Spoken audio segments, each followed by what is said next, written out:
Good afternoon again, and I'm here with Murphy, and we're looking out at the Yucca Valley Baseball, Diamond, and Skate Park. And this is World Poetry Day today. So, last week we lost one of the great poets of our time, William Merwin, W.S. Merwin, who had been my teacher. And in many things, including, well, you can teach poetry, but not how to write it. You can teach about it. And my screen is so reflective, I'm kind of pointing towards the north, these hills, but I'm sitting in the bleachers here. And after William passed, which has just left a great gaping hole, or at least it's made me go through all the years when I was very, very young. No. Now you see there are two other dog visitors, so I'm going to have to go get him. Not many people in the park today. And then I'll just read you a poem from The Shadow of Sirius. Sirius as in the name of the... Watch. Yeah, come. No, we're not going that way.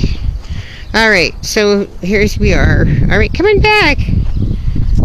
I wish that Murphy had the full freedom that he's always been used to in his life, but it's just, you can't do that in another thing about Natterville, particularly up at the house, where, the cars are just squealing down the roads, and we often are out really late at night, depending on whatever, and it's actually kind of spooky and scary, because people aren't just, they're aware, they're in their own bubble. So, okay, are we going to sit again for a bit? Our friend has gone to get some gas. Okay, alright, so, William Merwin.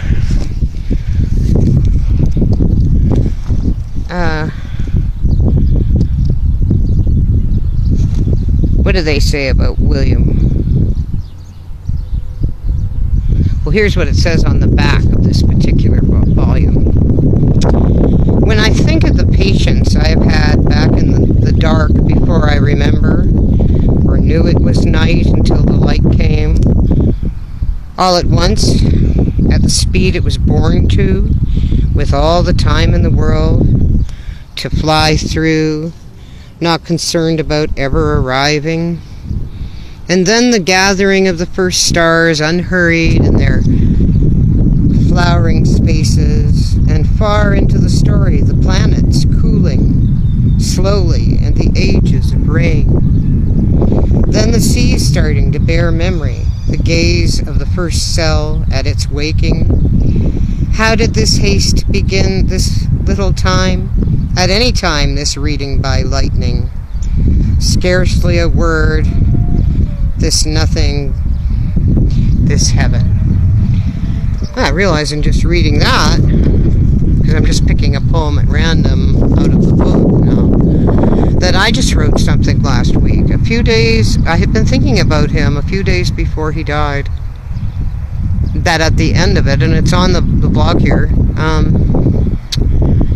it was a farewell to Opportunity on Mars, who said, my battery's getting low and it's getting dark. And how we all were very sad about,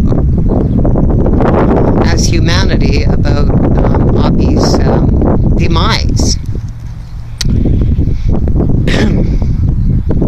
Okay, this is from, and I just picked it at random, The Shadow of Sirius by W.S. Merwin.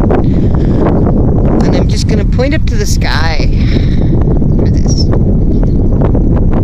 Far along in the story, the boy walked on with a flock of cranes following him, calling as they came from the horizon behind him. Sometimes he thought he could recognize a voice in all that calling, but he could not hear what they were calling. And when he looked back, he could not tell one of them from another. another in their rising and falling. But he went on trying to remember something in their calls until he stumbled and came to himself with the day before him, wide open and the stones of the path lying still, and each tree in its own leaves. The cranes were gone from the sky, and at that moment he remembered who he was, only he had forgotten his name.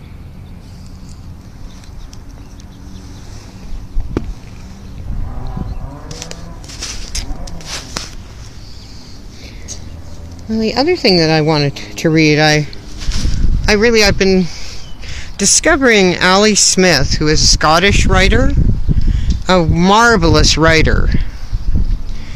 And I'll put a few links, in my blog. And this is from a book called Artful. But it's really about Jackie Kay, the poet. And the Artful is, sort of part of a series of talks Ali Smith gave. So a little introduction to this. The god technology, as Klemperer suggests, sitting by the radio speaker, is a Pandora of a box.